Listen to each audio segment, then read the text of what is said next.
Bangladesh bank পর্যন্ত এমন অবস্থা সৃষ্টি হলো, 1,00,000 টাকার চেক নিয়ে গেলে সাথে সাথে টাকা দিতে পারে নাই।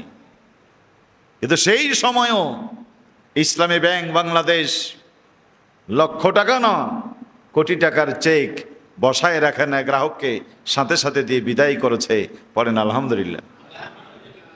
কি আছে ওখানে? টাকা তৈরির মেশিন আছে? কি আছে ওখানে বলেন? ওইখানে আছে একদল সৎ যোগ্য কর্মচারী, যারা ছাত্র জীবনে ছিল নামাজি, তাহাজ্জুদ গুজারি। এদের অধিকাংশই একামতে দিনের কর্মী ছিল, দায়িত্বশীল ছিল। এরা প্রশিক্ষণ প্রাপ্ত, আমানতের হেফাজতের জন্য এরা রাতের বেলায় পহরা দিয়েছে। বাবার রিক্সা চালানো টাকা, মায়ের ডিম বেচানো টাকা এরা নষ্ট করে নাই। এরা মদ জুয়া হাউজি খেলে, প্রেমিকার মোবাইলে SMS দিয়ে তারা টাকা নষ্ট করে নাই। বলেন আলহামদুলিল্লাহ। এরা ছিল প্রশিক্ষিত জনগোষ্ঠী।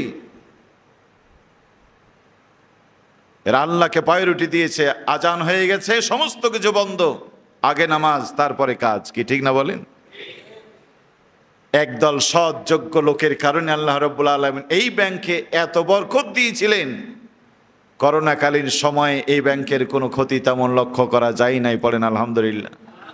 রে ভাইয়েরা, একটা প্রতিষ্ঠানের এইরকম সৎযোগ্য আল্লাহ ভীরু মানুষ দিয়ে যদি প্রতিষ্ঠান ভালো চলে, এ বাংলাদেশের কোর্ট কাচারি, আদালত, সচিবালয় সব যদি এই পরীক্ষিত জনগোষ্ঠীকে বসানো যেত, বাংলাদেশ যে সত্যি সোনার বাংলা হবে, এতে আর কোনো সন্দেহ থাকে।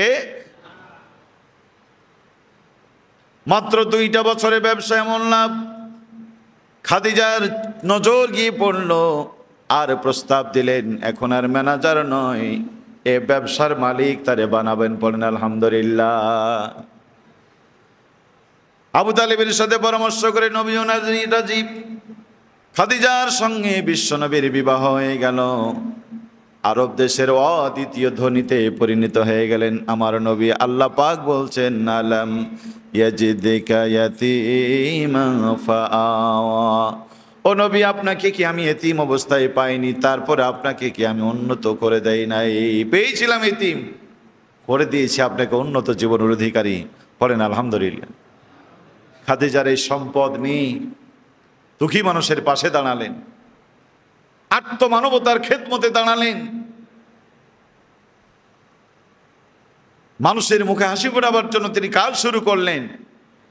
15টা বছর খাদিজার এই সম্পদকে তিনি মানুষের কল্যাণে ব্যয় করলেন।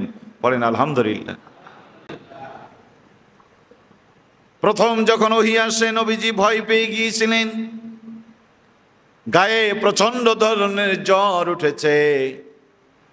হযরতে খাদিজা রাদিয়াল্লাহু তাআলা আনহা সান্ত্বনা দিয়ে বলছিলেন, নবী হে, আপনাকে আমি যে সমস্ত কর্মসূচির মধ্যে দেখেছি, আপনি যে সমস্ত কাজ ইতিপূর্বে করেছেন, আমার বিশ্বাস আপনি ধ্বংস হবেন না।